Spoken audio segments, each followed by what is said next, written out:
one of the biggest issues that we are collectively facing right now is that most people are focused on achieving universal agreement instead of universal acceptance. Someone disagreeing with me is not a bad thing. It's an opportunity for me to, well, what are they saying? Are there holes in what I'm saying? Is there actually something that is true about what they're challenging me with? If I haven't learned how to have compassion for myself and love myself in those areas, then I can't actually extend that to anyone else because I don't know how. You've got to come to the realization this journey on life is not a mountaintop to be summited. When we talk about like expanded awareness and we're doing the work, what is actually the goal? The goal is to catch it in less and less time. I don't know what to do. I'm like, what's the work that you're doing outside of this to prepare you to show up in excellence for your relationship?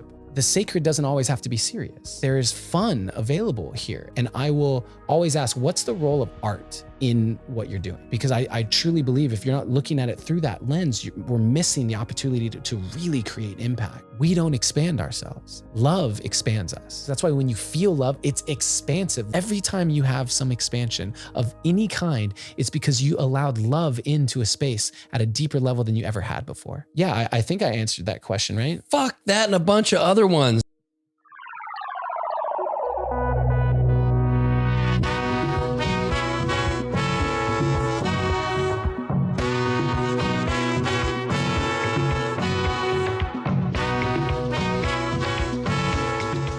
I feel like we can do better. I feel like individually we can take more responsibility and just show up better in whatever way that looks like, and take more responsibility. And I've been sitting with that. What I was journaling about today is how different the world would look if people stopped thinking that complaining about it was doing something about it. They're two very fucking different things. To complain about the situation you're in, to complain about somebody else and how they're showing up is not resolving it in any way, shape, or form. That's not processing. You're not actually processing there. And I think that people have that shit a little distorted. Yeah, I think a few, you hit on a lot there. And I think when I've been in my best kind of heart space is when I've allowed everyone to have their own experience and allow that to be the truth for them. As long as they're not trying to impress that is the truth, the absolute truth. And so I do believe that our own truths are based or arguably should, I don't like to use the word should, but you did. I try to, for me, my truth is based on my experience. And I really, when I remember that, I allow that for everybody else. And so I think that you're hitting on that, which is super important. That's the shades of gray, right? It's there aren't absolute truths within that. And again, I'd be interested to chat with your guy to be challenged on that. So you can just listen to my podcast, bro. And I'll just do that. Just too. Listen to the podcast. Yes. And what's the name of, who was the guy again? Kevin Walton. And we asked the question, my podcast is called The Deep Dive. And we asked the question, is there such thing as an absolute truth? Because he believes there are several absolute truths. And the definition of an absolute truth is it will be true at every layer and dimension of reality. And I personally am not sure that I believe that, but he did. He's well thought out. He's well spoken. And I don't believe that I'm right ever. I actually don't believe that I'm right. I believe that I can offer a lot of times, especially in situations like this. If you ask me questions, I'm going to speak to a place of my experience, like you just said. And my experience is not just, oh, I experienced this. Just who I am as a person is I experienced this, and then I cross-referenced it with this, and then I analyzed this and reverse engineered it to look at the energetics of what's going on. And then I might have done some research around it based on other experts in the field. Like, what I choose to speak about is coming from layers of introspection and analysis and meditation and journaling and all that stuff. And I think through that process is how we land in deeper embodiment of our message. You know, like someone disagreeing with me is not a bad thing. It's an opportunity for me to, well, what are they saying? are there holes in what I'm saying? Is there actually something that is true about, what they're challenging me with? Absolutely. And one of two things can happen. I can hear what they're saying and they're right. Let me change my viewpoint here. Or, oh, wow, by looking through their lens, I actually got to strengthen the resolve of my own belief system. And therefore, I now have the ability to more deeply embody that belief system. And that's why I can now sit here and show up and have no idea what we're going to talk about and just trust that I'm going to speak from a place of embodiment. And you carry that message. You're not just regurgitating the shit that you read in a bunch of books. Yes, and that's a common thread throughout my podcast is let's share our own experiences. And yes, we will learn from the books we read, the podcasts we listen to, as to give us some framework maybe and some language around what we're experiencing. But it has to come from our own experience. And I think within that, especially with regards, I guess it lends itself to introspection as well. But particularly with regards to other people, if we can just be curious about why and why they feel this way and why they're charged about this. And this is something that, Peyton and I, for the past couple months, have been working with a relationship facilitator. And that was the How thing. long have you been married? 21 years. Okay. And that was the kind of takeaway in our last call was, can we just be curious about why something is triggering? And instead of trying to blame something or being defensive, can we come from that place of curiosity like we might with somebody else who we don't have 21 years of relationship with, and with that comes some beef, that's just the nature of it. And I think that was a really, I'll speak for myself, was a really important piece, because I know as I've done my work, when I've gotten curious, this is what I love about your podcast, diving into the unanswerable and holding space for that and allowing that inquiry to present more inquiry. And can we just continue to be in the remembering that at the end of the day, we don't really know. We know our experience. And this is where I'm a little wobbly with there being an absolute truth. I just think we know parts of things, but we don't know the whole of it. And so it's just to be curious in that space and, really unlearn that black-white world that resonated so much with me. I get that. And as I've stepped away from that, my life there's been a lot more ease, because I'm not defending anything anymore. Just trying to listen as best I can and be curious, and then learn from whatever your experience may be that's different than mine. Okay, what if that seems to apply to my experience, and maybe I just didn't see it that way because of the state of mind I was in, or whatever the other kind of things that were impacting how I received that experience. But I love just this idea. I love this gray world thing. I really do. The thing about curiosity is there's an innocence to curiosity, because to be curious is you're not searching for right or wrong. You're just searching. I'm not exploring something to prove that I'm right or prove that you're wrong. I'm just exploring. Curiosity is, it's got a childlike innocence to it. And when I look at the planet right now, I think one of the biggest kind of, to use the word, distortions that I think is disrupting so much of the harmony that's available to us is that people are far more focused on achieving universal agreement than universal acceptance. And I don't want you to gloss over that. Please repeat that, because that's really well said. Yeah, I think that one of the biggest issues that we are collectively facing right now is that most people are focused on achieving universal agreement instead of universal acceptance. And what that means is that there seems to be this perception that, oh, you need to agree with me. Here's why I'm right. Here's why you're wrong. If we're going to achieve world peace, we have to agree. And that's, I honestly, just stupid. It's stupid. Yes. It doesn't make any sense, because if you've ever just been around, if you've been in a 21-year marriage, you know, you're not even going to agree about everything with two people who love each other unconditionally. And yet here we are, 300 million people in the United States, and everyone's like, you need to agree, this is right, get your vaccine or don't get your vaccine, or vote for this or vote for that. And then 7 billion people on the planet. We're never going to agree. In fact, if we all agreed, it would ruin life. It would take away, all your music would sound exactly the same. All your movies would be probably just bullshit Michael Bay action things. Like, you know what I mean? We would just run out of the diversity of what makes life actually so freaking enjoyable.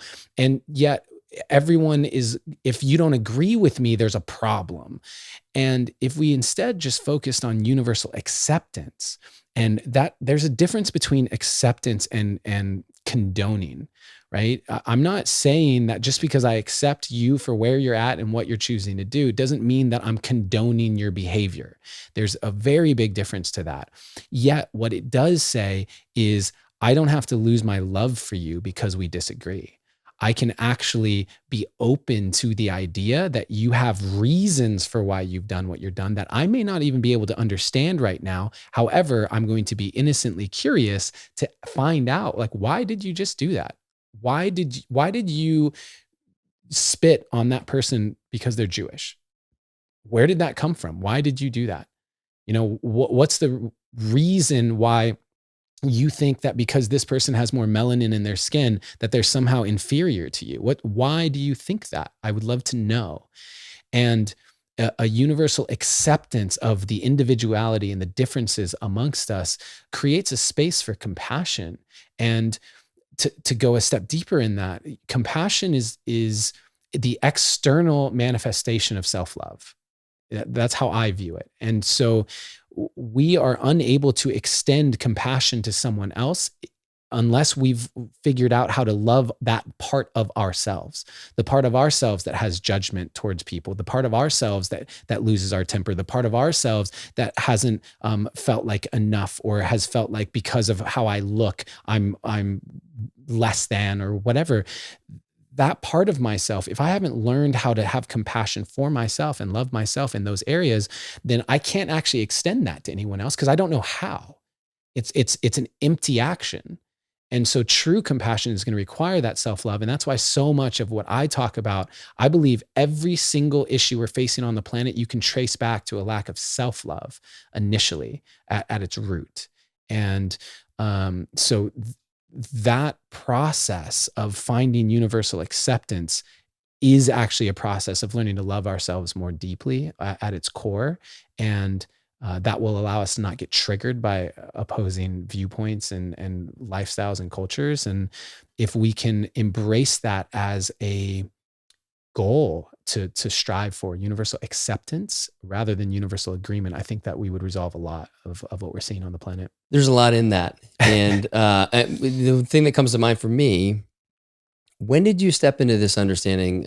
Most people aren't born with it, or maybe we are born with it and it's kind of conditioned out of us, right? But I think for you, again, I've not known you a long time, but I feel like, I mean, arguably we've had one kind of one-on-one conversation In a sauna. that went super deep. Yeah. It was like, I know this guy. But I haven't, this isn't you. This is how you live your life and have been living your life. And I'm just curious, was there a moment where things shifted from an old version of you into this level of acceptance of self? And I know a little bit of your history, and I know you're growing up and there were some challenges there.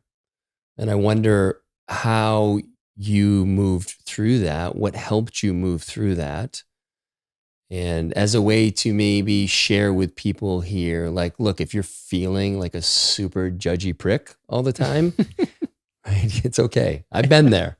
And sometimes I can be judgy still. It's not like it's all gone, but it happens a lot more rarely than it used to. And so I just wonder if there's something within your life that happened, and if you could give people some hope out there that they too can start to accept without condoning, right? The kind of the space where they have a lot of tension in their life. Yeah. Anyone who's listening to this know that this was not how I grew up. I wasn't this person. And that's very, very important, because it's easy to hear someone like me speak and then say, oh, he must have just had parents who raised him like that, or you just grew up in some hippie commune, and you know what I mean? Like but that's not me. I was just briefly, my dad's from the Philippines, so I'm the son of an immigrant mentality of basically your worth is your achievement and what you achieve. He would say regularly, I came to this country with nothing, gave you everything, so you should be able to basically solve all of the world's diseases, not just cancer. That's not much to carry. Holy shit. And so like that, I was molested at the age of 5. That was actually a repressed memory that I didn't remember until I was 30. So that was unconsciously at play for 2.5 decades. I used to be hit with, discipline was very physical in my house. And so I just never felt safe on the planet. And a very common thing that happens for people who are the victims of abuse and sexual abuse is the consciousness doesn't know how to make sense of something that terrible. A 5-year-old doesn't know what to make that mean. And so the story often is created, I did something to deserve that. I called that on. I don't know. I was being punished. I deserved that. And so my greatest sort of karmic wound that I've walked through this world with for most of my life has been, there's something wrong with me and I can't see it. I don't know what it is. And so that had led for most of my life to just not trusting my own perceptions, and how that shows up very practically. Like when I got into a relationship, I was with a woman for 10 years. And I would regularly say, hey, am I an asshole if I don't go to this person's birthday party? Or can you read this text message and tell me if it's okay? I don't want to be, and just like not even trusting my own perception of myself. And you can imagine, as someone who grew up not trusting the perception of himself, thinking there's something wrong with me, not feeling safe on the planet or in my household. And then add on to that, I was a tiny little kid. I entered high school. So 13, 14 years old, I weighed 73 pounds. I was 5 feet tall, 73 pounds. I was super late to the puberty game. I didn't get the invitation as early as everyone else. And so I retreated into my mind. I just fully retreated into my mind. The physical was not safe. I didn't feel powerful. I retreated into my mind. I made the decision, well, I'm super smart. I know that. I'm just going to be successful. I'm going to be rich. I'm going to be that. And that's how I'm going to establish myself. And through all of that, you can imagine the level of judgment that I had to everything and everyone, because I had it towards myself. And the shifts that happened there's so many of them, and I dive into a lot. That's why I put out so much content too, between my podcast and YouTube channel and online community and all the places, is because I really want people to understand that you can shift and you can change. And whatever has happened in your life, I've spoken to having done heroin back in the day and all of these things, because if you're inspired by me at all, if you like my content at all, if you think I have a lifestyle that you would like to have some aspects of it be your lifestyle in some way, shape, or form, I wasn't this way. And so I learned how to become this. I had to learn how to reconnect to my emotions, because when I was 7 years old, my dad, I got into my first ever fight. He was picking me up from soccer practice, and a fight at 7, like we were like running and trying to jump kick each other. You know what I mean? It's like throwing our water bottles at each other or whatever. But it was my first physical confrontation with someone on my team, and I hear, Adam. And I look over and my dad's there to pick me up at the end of practice. And I go over there, he gets in the driver's seat. I crawl into the back seat and I lay down and I just cry, and I'm just crying and crying and crying. And he's reversing the car and he stops the car and he turns around to me in the back seat and he says, if you're going to fight, then fight, but don't cry like a little girl. And then he reverses the car and just keeps driving. And I didn't cry for 9 years. I didn't cry for 9 years. And I know that because I know when I cried for the first time. When was that? When my cousin passed away.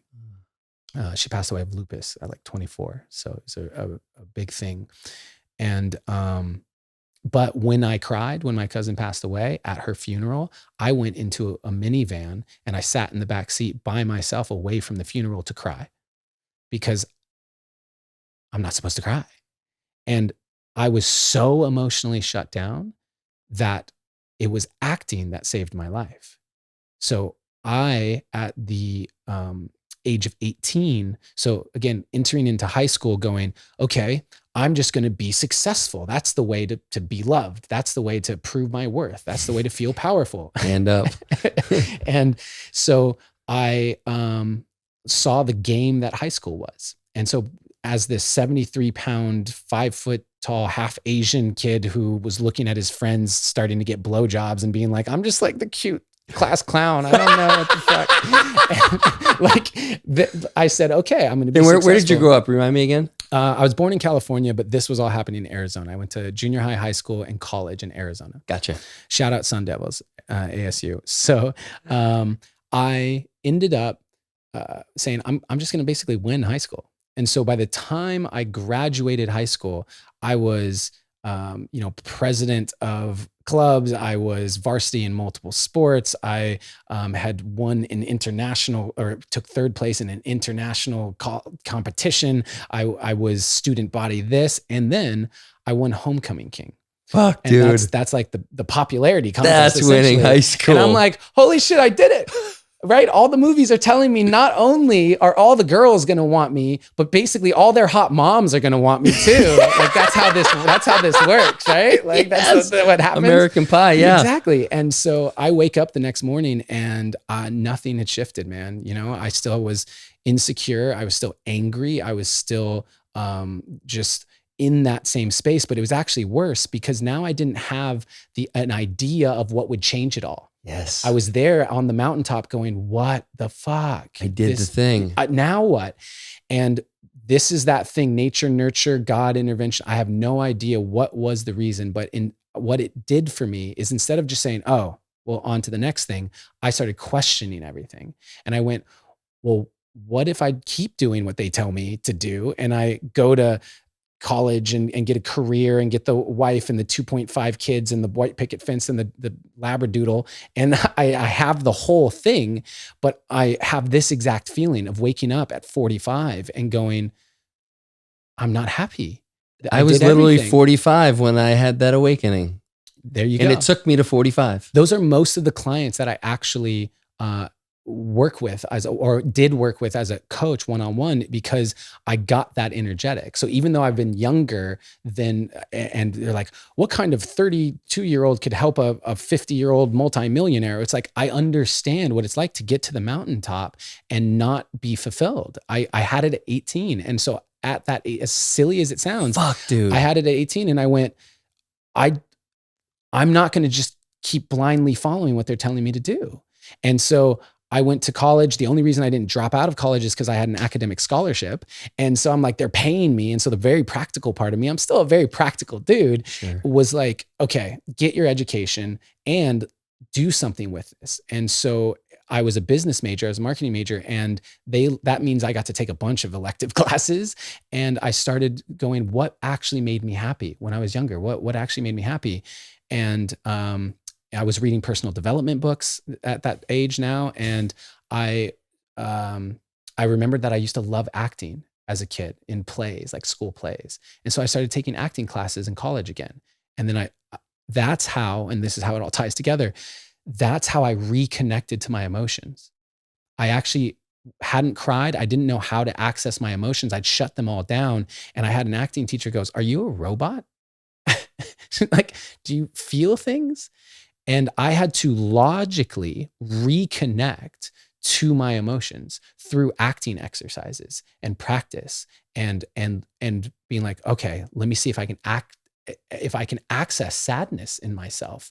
And the cool thing was I'd created this feedback loop where not only was I incentivized, so to speak, to access the emotions, but the more deeply I accessed them, the better I was, the more rewarded I was. And so I just learned how to reconnect emotionally. And that was a huge thing. And I moved out to LA to pursue an acting career, and I started doing acting, and that just led to having your self-esteem just shattered over and over and over again, rejection after rejection.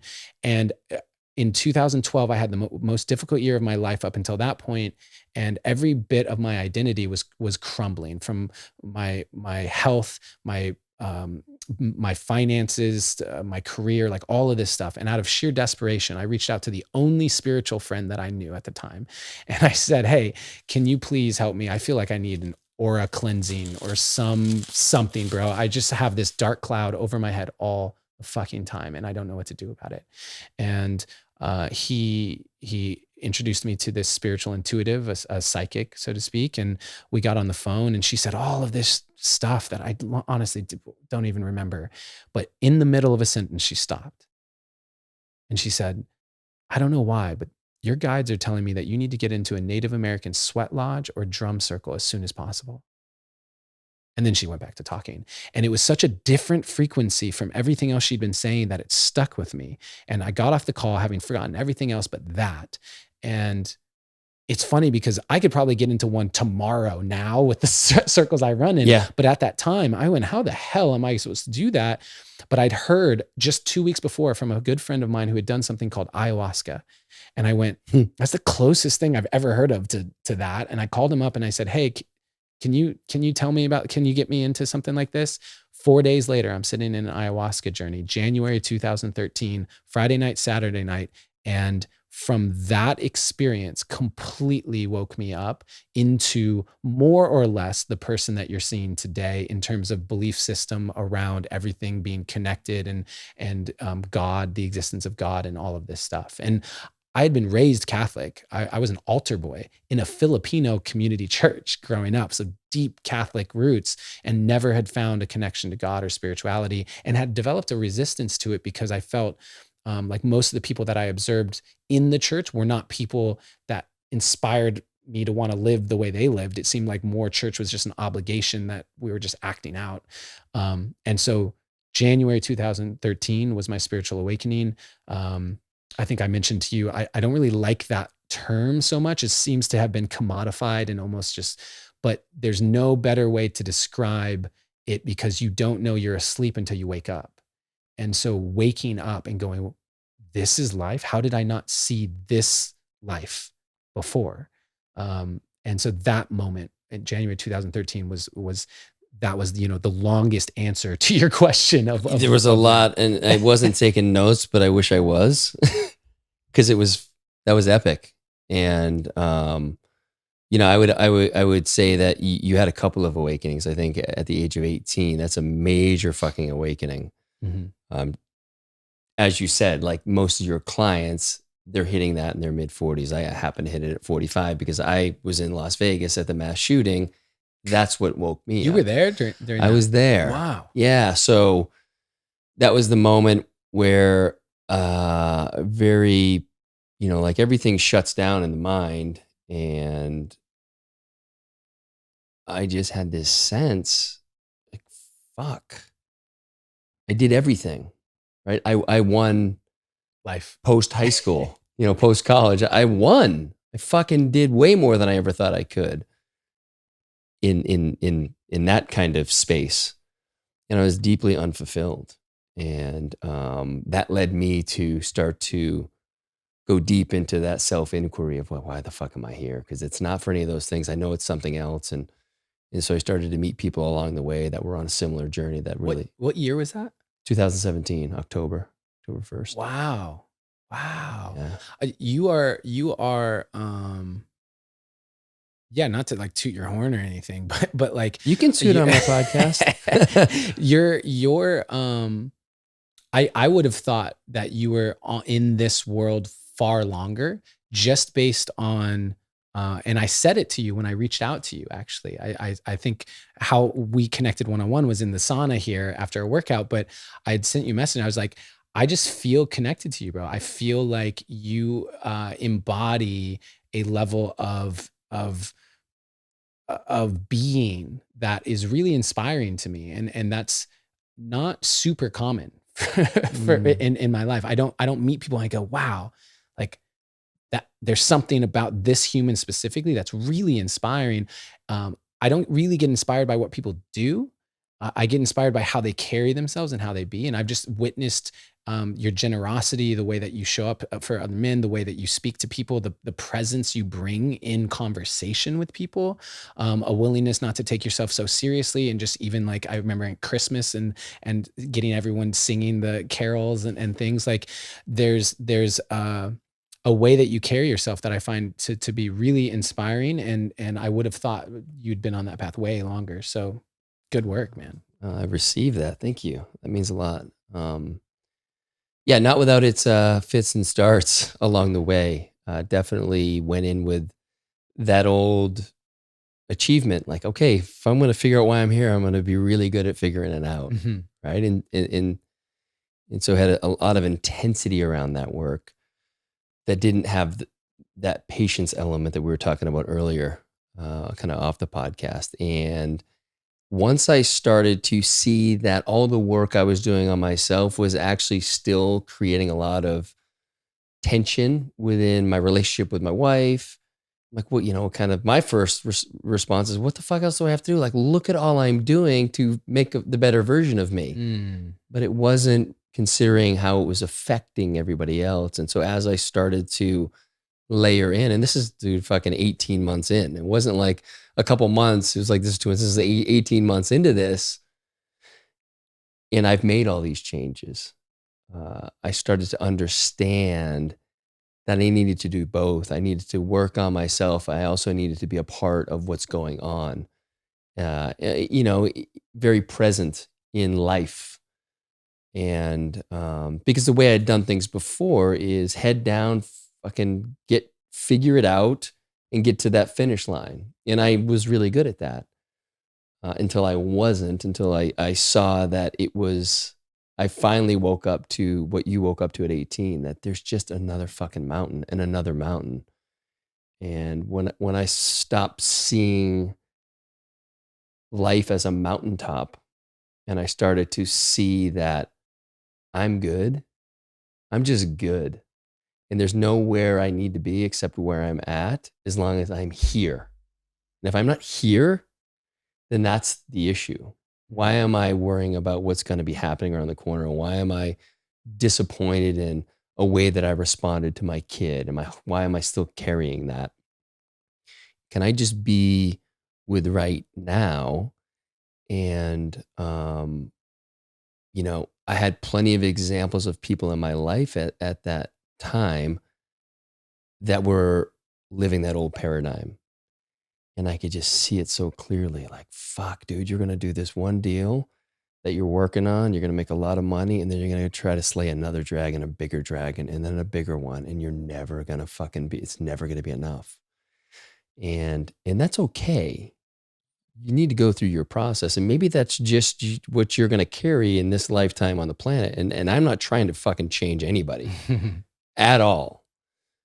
But what I am here to offer is if there's some questioning in how you're doing it and you're feeling like you're on a treadmill and you're not supported by other people that are doing things differently, I want to show people you can kind of do it differently. And this is how I did it.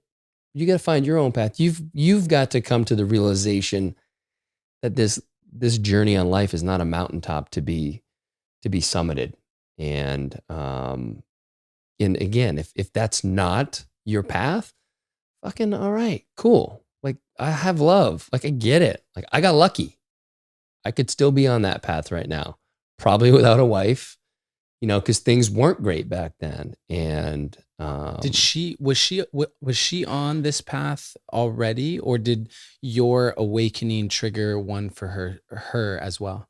she was definitely on the path already. Got it. Yeah, in a very we have very different ways that we connect to this work, which was hard in the beginning because I was trying to get her to understand in some ways what I was going through.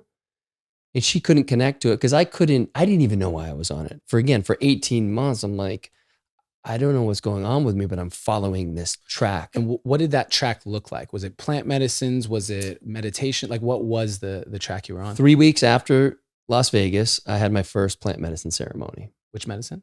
Psilocybin. Okay. And you didn't do mushrooms until you're 45? I did them, but not in ceremony. Got it. Okay. Yeah, exactly. And that cracked me wide open. And I got to see myself very objectively and got to see the ways that I was not showing up with curiosity, like, oh, that's just what I need to change. Not you're a fucking loser. Like, how could you not show up to this and that? I was able to sit with that and then have a lot of, compassion for how that was affecting the rest of the family, and started to understand that I really wanted to show up differently, that they were largely in my shadow. And I was really the only one who could change that I could actually be of service to them. And so I've been on a kind of a journey over the past, 3.5 years to connect to each of them in a different way. And I would say that I've come the furthest with the kids. I think I'm really in service to them in a way that feels really integrous. And I think the relationship I have with each of them is far deeper than I actually ever thought was possible. And I think it will only continue to deepen, which is amazing. And I think the hardest part for me has been with my relationship with Peyton. And it all comes down to my own shit and my inability on some level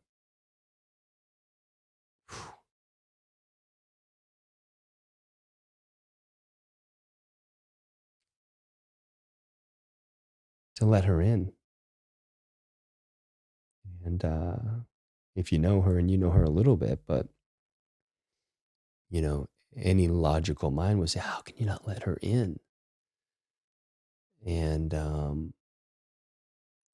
I think there's just some deeper wounding that has nothing to do with her that I need to heal. What is the fear of letting her in? Because I think a lot of people listening to this aren't even sure what that means. You know what I mean? And it's something that women, I say women, but the feminine always wants more. We're talking about that. Feminine always wants more. And the reason is because that's women, and I'm going to use, for anyone who's very sensitive to gender normative, words, I'm just going to use it for ease of this conversation, but women give birth. Women literally have the ability to harness all of creation, of life itself, through them. And that makes them infinitely able to receive because creation is infinite. And so the inherent quality of the feminine is to receive and continue taking on and continue taking on. And that's why women are stereotypically known for how much they can hold, even emotionally. Like, they can just take it on and on. And so they will always want more. And so I think it's a question of that a lot of men get, is just like, let me in. I want more of you. And yet I think there's people listening to this podcast that aren't even sure what that means. Because I remember when my partner of 10 years said to me, I want more intimacy, I thought she meant more sex. Yeah, like, that's fair. You just want more sex? And like this idea. And I didn't even know, I said to her, I don't know what you mean.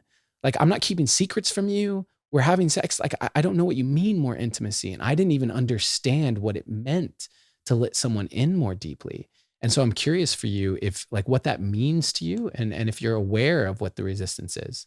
I think part of it is when she'll come to me. For me, right or wrong, and I don't think it's right or wrong, but for me, if there's a little something that I didn't love that she did, or these things add up. I just kind of move through them. I don't hold them. I'm not entirely sure why, but I don't get caught up in it. That's not the right word, because that'll sound like she gets caught up in it. But for her, a few things add up, and here's one. A couple weeks ago, I said, I'd love to try something. I don't sleep great with someone else in the bed. Like when you're out of town, I sleep great in the bed. When I'm away in a hotel, I sleep great. I said, I wonder if like a couple times a week, like I just went and slept in the guest bedroom and just see how that goes. And I know when I'm away, she doesn't sleep great. And I think it's more me not being in the house, not me not being in the bed. Now, mind you, I was really worried about saying something because I didn't want her to feel like I didn't want to be with her. And it wouldn't be like right after dinner, I'm going into the guest bedroom, hanging out for a couple hours by myself. It's like, we're going to watch TV in the bed or whatever we're going to do. And then when I'm about to fall asleep, I'm just going to go sleep in the other room. So she wanted to talk about that and the fact that last week, she had come to me a couple different times, just really lovingly, could see that there was something going on with me and that I needed love. Because I was so caught up in everything that was going on with me, I was feeling this great sense of overwhelm. I wasn't able to receive it. And so and she felt that. So there was a couple things she wanted to talk about. So she came to me a couple days ago and said, hey babe, there's a few things that are on my heart. I didn't sleep well last night. And I just want to talk to you about it. My mind immediately goes to, fuck, what did I do? Am I in trouble? Right? The language of a 7-year-old. And I didn't know that was what she wanted to talk about until yesterday.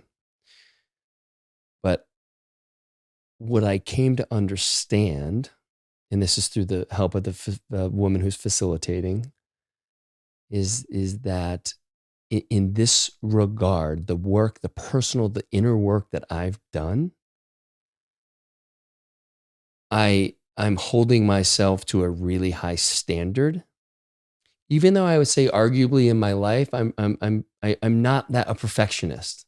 I like to do things well, put in great effort, but I don't have that I've got it all figured out type of thing. And it's not that I think I have the inner work figured out, but I feel like I'm enough into the work where there's this part of me that is really disappointed in myself. That here I go again, arguably unconsciously not showing up and getting triggered. And I'm like, it's like super disappointing. It's like, fuck, dude, like, when are you ever going to not do this? And that's the narrative that is in the background for me. It was just fucking hard. And what came up, what the invitation from our facilitator was, can you just accept where you're at and that you're going to make these mistakes? You're not going to have it all figured out. And, I think in that moment, I asked, for myself to just have grace with where I'm at. And it's hard. It's hard because I don't want to be that guy. I don't want to be, unconsciously hurting Peyton. And I know that if it's unconscious, there's nothing I can do about it. I'm not aware of it. And so how do I get to the place where I can bring that into consciousness for myself? And that's like my work right now. Thank you for sharing that. Thank you for asking that. Super allowing me to go deeper into that. Yeah, super vulnerable and obviously very present and real Yeah, to the very moment. You know what I topical. mean? Super right now in the moment, and that's beautiful. And I mean, two things come up. If can I reflect to you in that? 100%. Yeah, please. One piece is I think it's always valuable to look at what is actually the barometer of progress and success that you're using in evaluation to the work. Because I think that especially for men, it's it's either success, I mean, I did it or I didn't. There's It's almost, it's binary. binary. It's very Yeah. binary, right? And so it's like, oh fuck, I, I heard her again unconsciously or whatever, or I didn't catch that and I fucking did it again. And it's fail, fail, fail, fail because you did it again, and it's either pass or fail. When in reality, it's more like shaving time off of your mile, because what's happening is the progress and the measurement of progress is how quickly did you catch it. Mhm. That's when we talk about like expanded awareness and we're doing the work, what is actually the goal? The goal is to catch it in less and less time, because you were that dude doing that thing for 45 years before you caught it the first time. Yeah.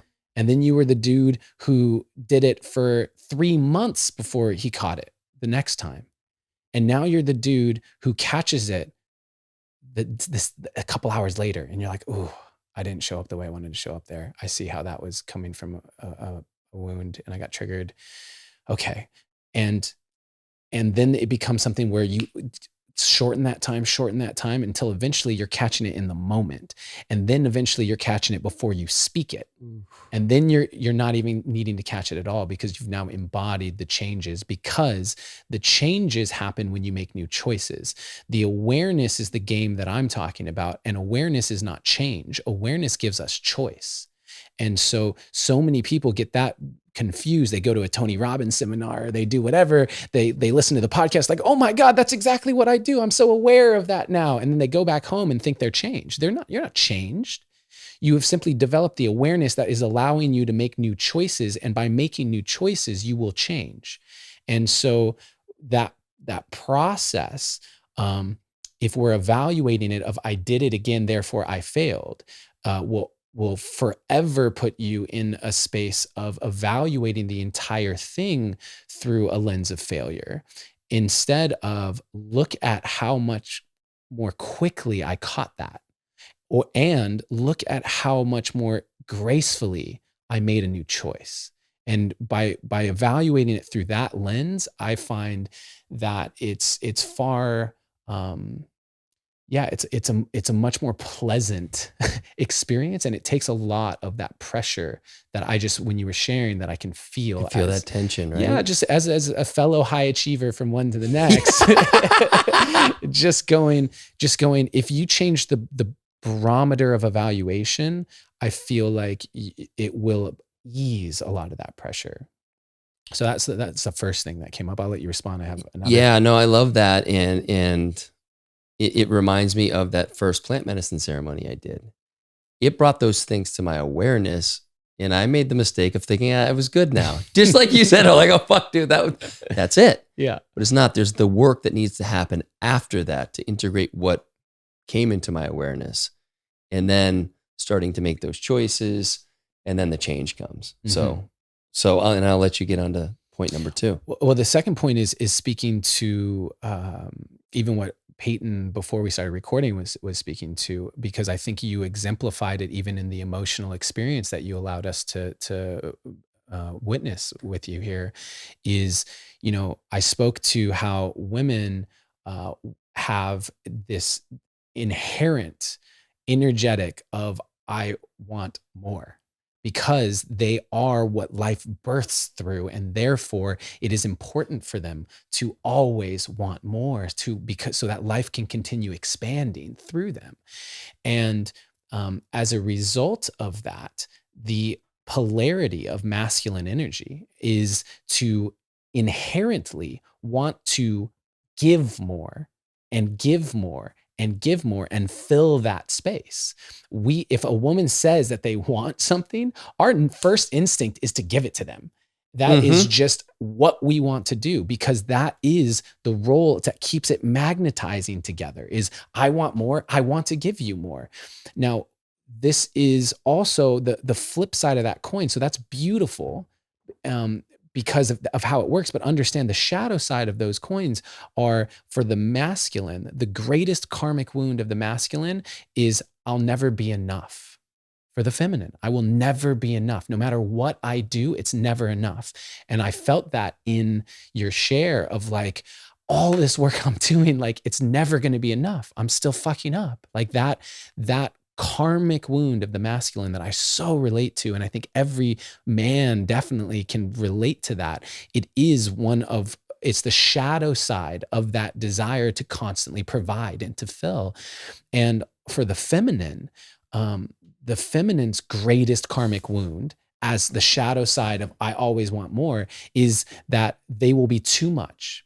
If they allow themselves to be fully seen and actually allow themselves to say, this is what I want, this is what I desire, and that they will be rejected for all that they want, and that they are too much. And how many women say that? I'm too much. I know I'm too much. And so that's the shadow sides of these wounds. But what we get to recognize is that the design of the game and the polarity that exists in that magnetism, the beauty of that is it's the path of our expansion. Because what happens is, as a woman being the space for that, a man fills that, like literally from our anatomy, but also just energetically, we go and we fill. Once the woman feels met, once they feel like I've said my desires, I've said how much I want, I've said this, I want him to meet me in this intimacy, etc. What happens at that point is now the woman feels safe because they've been met, they've been accepted, they've been loved. And in that safety, their nervous systems relax and they give themselves permission to expand. And in that expansion, they now want more. Because there's space. And so that's in that expansion, it's like, I can ask for more. I can want more. I can allow more of my desires to be expressed. And then it creates that space. And as a man, or as the masculine energy, I now have two choices. I can let it trigger the deep karmic shadow wound and go, I'm never going to be enough. Fuck this. I'm out. And say no, and I'm off. Or I can recognize that this has nothing to do with me being enough or not. This has to do with the actual invitation for how to expand myself. Because by meeting her, she expands. And in order to now fill the new space that she's asking for, I have to figure out how to step up and evolve into that. And the first step is in not taking it personally and shrinking down, but in saying, okay, she wants more intimacy. What's that going to require? I'm going to actually need to go and figure out how to be more okay with my own anger. Because I can't hold space in our arguments for her anger because I'm uncomfortable with my own anger. So what does that look like? Well, fuck, I'm going to have to go and do some EMDR tapping breathwork sessions and different things and read this book or whatever. And in that process, I have been invited by the feminine to expand, to once again meet her and what she's asking for. And now I have expanded myself to fill the space that has been created. And when I do that, she feels met, she expands, and the process continues. And we both evolve in a beautiful thing that is what I believe divine union to be. And so the trick is, when we understand that, to not as a man receive the feedback of I want more from you as there's something wrong with you and you're not enough, but to see it as, oh, here comes the next up level. Here's how we are actually elevating each other in divine union. Oh, fuck, dude. That was so good. The camera's not going to be on me for when you were talking, but I was fucking wide-eyed, like, holy shit. Like, yes. And, within that, I started to see, for one, just as we were talking about earlier, it's not black and white. There's this inquiry. Can we be more curious? In doing that, there's no final answer. There's this continued growth, inquiry, curiosity, learning, right? Within that kind of realm. And then what you're talking about is there's no end to this relationship. There's only more and more opportunity for growth should you choose to step into it. And as you were talking about the feminine shadow, I can totally recognize that in Peyton. She's afraid to share all that she needs for fear of me rejecting and saying that's too much, which is understandable. But the flip side of that is now I don't know all the needs. Maybe they're coming in encoded and I'm not great with that. I need a little bit more direct. And even then it's still not super easy for me, but you can see where that dance becomes, oh, we're just fucking completely missing what each other needs. Yeah, absolutely. And it's the beautiful aspect of it, because we all have masculine and feminine energies inside of ourselves. And so having someone like your wife who is embodying the feminine energy as her primary and speaking from that space, and the feminine energy is the energy that is non-linear. It is not linear. You don't say. Yeah, it is a very fluid and timeless and infinite energy. And the masculine is point A to point B to C, 1, 2, 3, etc., which is why the masculine has the ability to create structure and has the ability to figure out, okay, let's figure out how to evolve into the space that woman surrenders into. Half the time, I mean, I was in a 10-year, very conscious relationship, and half the time what she was asking for, she couldn't put words to. She didn't know necessarily specifically what it was. And she was like, I want more intimacy. I'm like, what does that mean? And she couldn't put words to it because it's not that linear. The masculine energy is what reverse engineers to figure out how to do it. And so what that does though is the feminine invites the masculine into that. And so we get into our masculine and figure it out. But that way of communicating is necessary. The masculine energy won't expand itself. It's pulled forward by the feminine, and vice versa. They're the yin and yang. We get rid of masculine and feminine, like the yin and yang energies of this planet, the polarity, the duality of creation. That dance is the dance of the energies that allow this reality to even exist. It is the inherent nature of our existence. And if we can just embrace that so much more, then in those sort of disconnects, it's like, okay, we are having just like, you're so far in the feminine over here, and I'm so far in the masculine, figuring it out that we haven't found the bridge that allows that. But once we do, boom, there's an expansion that happens there. I find like the further apart you are in your polarities, when you come together, the bigger the expansion, because it required so much more to actually get to that space of understanding. So the growth is so much greater. And it is part of getting that, kind of finding that bridge is I just trying to think this out, like me tapping a little bit more into my feminine, her into her masculine, her being direct with what she needs, me being more kind of fluid in kind of, like little therapy session here. Talk to me. Like, what are your thoughts around that? Like, how do you bridge that gap? And I think one of the being curious has like that shifted for me. Like that was a big zinger that I haven't been curious enough. And I haven't looked at her through the lens of minus 21 years together. Like in this moment, what does this human need from me? And I think, and again, we're 2 days into this, right? But I'm curious to get your thoughts on what is another way to kind of lubricate this connection. Yeah, it's a really great question. And it's by changing what you're striving for. So as a man with our like, okay, let's reverse engineer how to give the thing that she's asking for. Therefore, I need to understand very clearly what she's asking for in order to be able to give it to her. Dude, And all those totally. things, right? I love that I went right there too. Did you guys all catch that? Adam didn't call me out for it. He just said, this is what we do. And that's exactly what I did. Like, how do I fix this? Yeah, absolutely. You're like, okay, I'll do this thing and this thing and this thing and this thing. Okay, maybe tomorrow isn't the day that I sleep in the guest room. I'll do one extra day and just, yeah, totally. Right. And what I'll say to this is oftentimes, especially in the initial stages of I want more, initial triggers around that sort of thing, our brains yet haven't figured out what that path is to that thing. And so therefore trying to chart your action based on some GPS that you don't even know where you're going yet, because you don't know what that thing is that's even being asked for, is highly inefficient and just a spiral of wasted energy.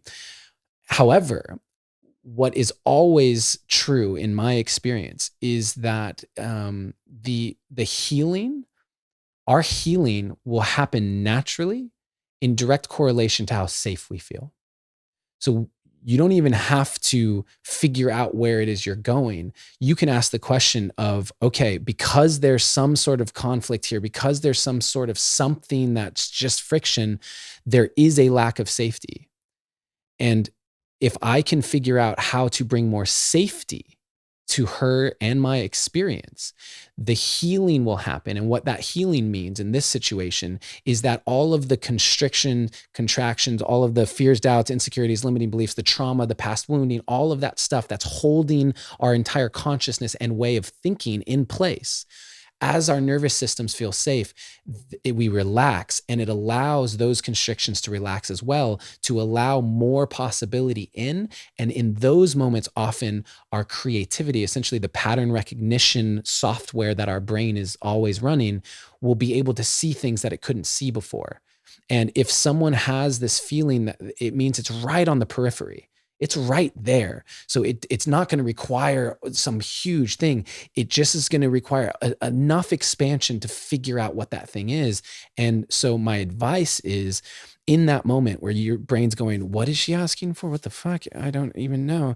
Just go, how can I make her feel more safe here? Or what do I need to feel more safe here? And that might be like, okay, babe, thank you for bringing this to my attention. Can I just hold you for like 5 minutes? Like, we don't have to talk. I just want to let this settle. But instead of doing it separately, can I just like hug you and just hold her for 5 minutes while she just expressed something that she's worried about being rejected for? Or it might be you're so triggered that you're like, babe, can I promise so that we get to speak to this? Is it okay for me to take 5 minutes, 10 minutes, a 1 hour workout, just to let this settle and then come back to it, if that's what you really need in that moment? And by creating whatever that looks like, by creating the safety, you create the opportunity for the expansion, and the expansion will relax the things that are currently blocking your ability to pattern recognize a solution. Yes. Like, I hadn't gone there, but as you were talking, and I'd love to go deeper just in general terms about, for other men, the safety piece. Yeah, for a friend, asking for a friend. But I'll speak to as you were sharing, and I thought about the moment it happened here in this room when she came to me. And if I had just paused and said, okay, what I'm feeling right now is that I've fucked up and I don't feel safe, or whatever the language is, but and I'm fucking bummed that I've failed again, and whatever the language is that is going through the back of my mind, just to share that with her. And because that is the fear for me, that I'm not enough, that all that I've done, it's not enough. And that's not because it's something that she's intimated to me. That's my stuff. And if I could, and I do feel safe enough to ask that question, I think that changes changes everything, from my point of view, for me, in that safety and whatever that looks like in the particular moment. But there is this notion that,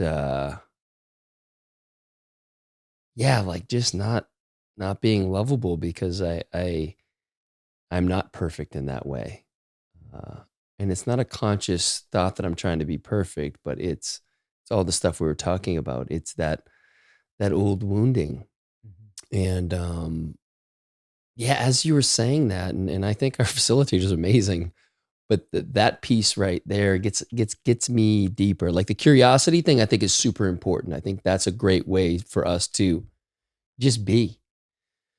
And but there's a real question of safety, and she doesn't feel safe to express her needs because I get triggered because it's an old wound, and then we start this whole thing where we're working with a facilitator because we can't communicate in a way that is effective. You haven't.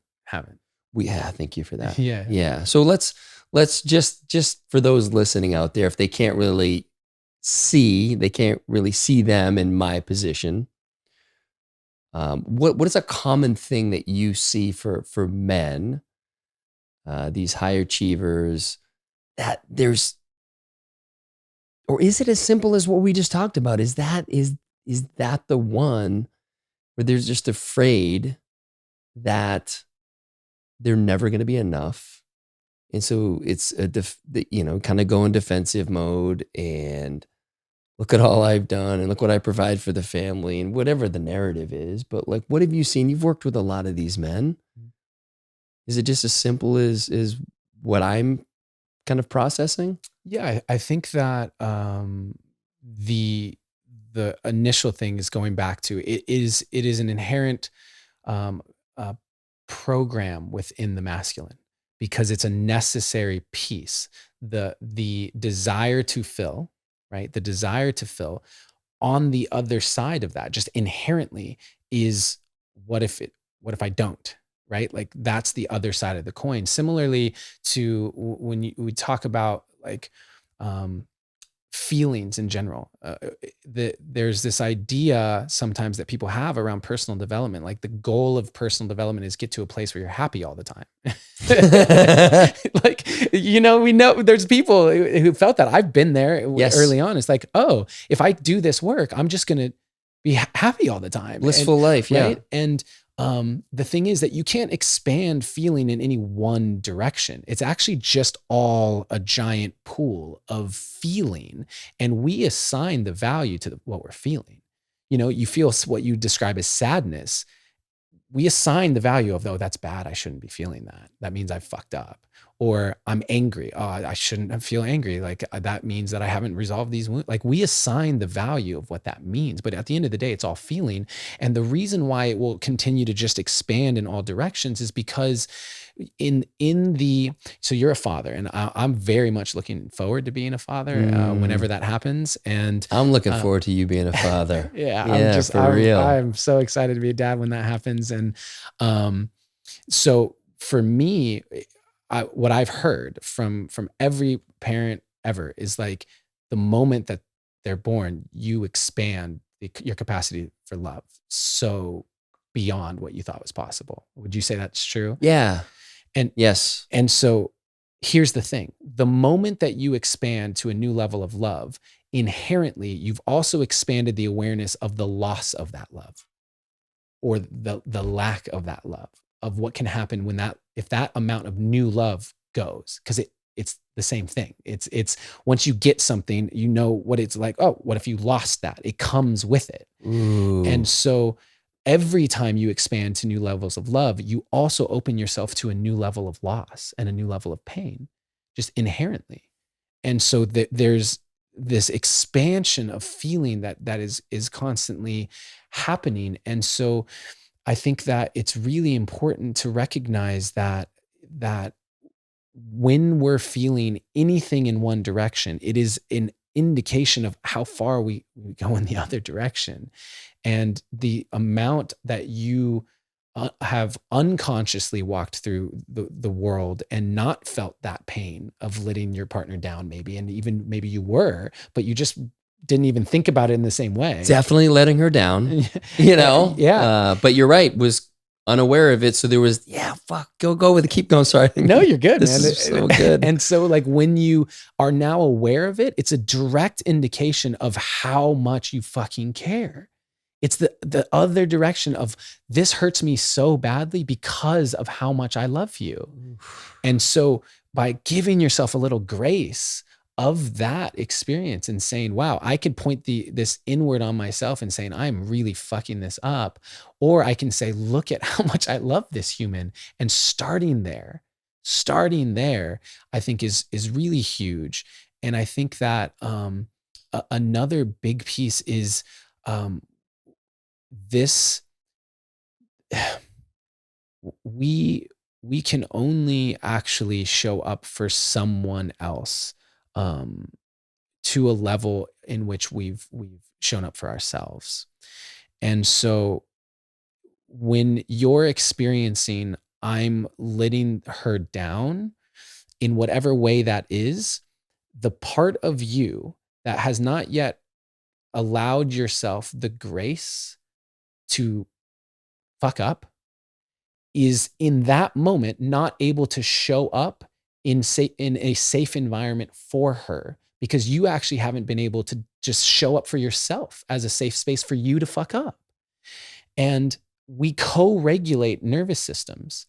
So we learn from a young age, we co-regulate nervous systems, infants with the mother and the father. And so in that moment of, you're sitting across, you're having a very rational, logical conversation, et cetera, and your nervous system under the surface is going, what the fuck? I feel so not enough. Oh my God. And so the co-regulation of your nervous system isn't possible at a calming level. And that's why often it's like, what are the practices that you develop for yourself to allow your nervous system to calm down, so that in the conversation with her, it might not even be productive from the state of like, what's the result necessarily, but just your own ability to show up for yourself that you've developed outside of that conversation. Yep. And your ability to apply a tool like deep breathing or like self-massage. We all kind of do it. Like sometimes people like do this or whatever. We have these self-soothing mechanisms, but to make it conscious and allow ourselves to actually soothe a little bit and keep our nervous system to a space of calm will unconsciously, on a biological level, allow her to feel safer in that conversation, which will allow that prefrontal cortex to continue to receive blood and not just go into her amygdala and limbic brain systems and get freaked out, because she can sense in you that you're actually not a solid foundation in this moment. And so again, to any men who are listening to this, it's, what does being a man mean? What does that actually mean to me in relation to a woman like that? What it actually means is that I've faced off with my own shit, so that when she shows up with anger, I have a comfortability with my own anger, and therefore I can hold space for hers. When she shows up in the depths of grief and sadness over something that I may not even fucking understand, I've accessed that depth of grief and pain inside myself. I'm not afraid of being around someone who's expressing that. I can hold the space for that. When I have a woman who is in the crazy expression of ecstasy through tantric sex or whatever, and that can look wild. I don't know how many of your listeners are like in a tantric sex session. Like the energy of a woman fully unleashed could be tears, it could be screaming, it could be anger. There's so much that can come out in that experience.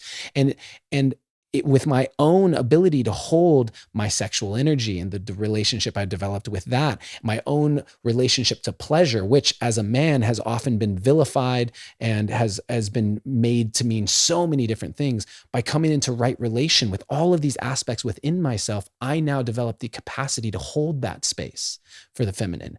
And the feminine will always push me because I believe the feminine accesses those spaces far easier, like more naturally. They just go there. And so it's the invitation of, ooh, here's my edge. And I'm someone who's talking to you about this now, but when I entered into that 10-year relationship, we started dating when I was just turning 24 years old. We were together when I was 24 all the way till I was 33. And when she used to cry initially, when we'd be in those, I shared with you how I was so shut down emotionally growing up. I legitimately would say to her, hey, if you're going to cry, can you go in the other room and cry? And then when you're done, come back out here and we'll have a conversation. That blows my mind that she stayed with me for 10 years. But the reason why I was there, I rationalized as, while you're in your emotions, we can't have a rational conversation because literally, like I said, the prefrontal cortex shutting down, all those things. So that means that we won't arrive to any rational conclusions. So just like go process your shit and then come back and we'll have a rational conversation, because I think the goal is for us to have a rational result. And yet, not the truth is, I just wasn't, even with that rationalization, and there's truth to that. There is truth to what I'm saying around emotions there. I just wasn't able to hold the space because I'd had no connection to that depth of emotion within myself. And so for men listening to this, this is why your work is your work. So like you're in the dojo with your partner. Yes. Sure. Yeah. There's going to be that stuff that comes up, but that's game time. Maybe a better way to say it is like, that's the actual field. That's game day with your partner. The dojo, you go and you do that shit on your own. You make sure that you're with your brothers and you're developing these skill sets so that you can show up in excellence. So many people, if you were shooting some free throws to win the game and the game is on the line, you don't want those free throws to be the first free throws you've ever shot in your life. You want those free throws to be the 100,000 and 100,001 free throws so that it's basically unconscious. You're like, I got this, you're good. And yet so many people get into relationship and all this shit comes up and they're like, I don't know what to do. I'm like, what's the work that you're doing outside of this to prepare you to show up in excellence for your relationship? What is that? What are you doing? And so, yeah, I think I answered that question, right? Fuck that and a bunch of other ones. Like, yeah. If I can't give myself grace, I don't have access to that for her.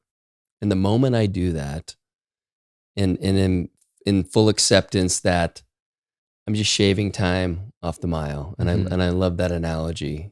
That's it's much different than the kind of the old paradigm, the old measuring stick that we have. So thanks for sharing that one as well. But it just, first of all, are you still coaching? Are you, because if anybody's listening right now, I think now's a good time. How can people find you for coaching? Because dude, you are fucking on fire. Yeah. I mean, my website's adamroa.com. That's my primary one. Oh, by the way, this is Adam Roa, everyone. Yeah. We're doing a podcast. Are we doing a podcast? Yeah. adamroa.com.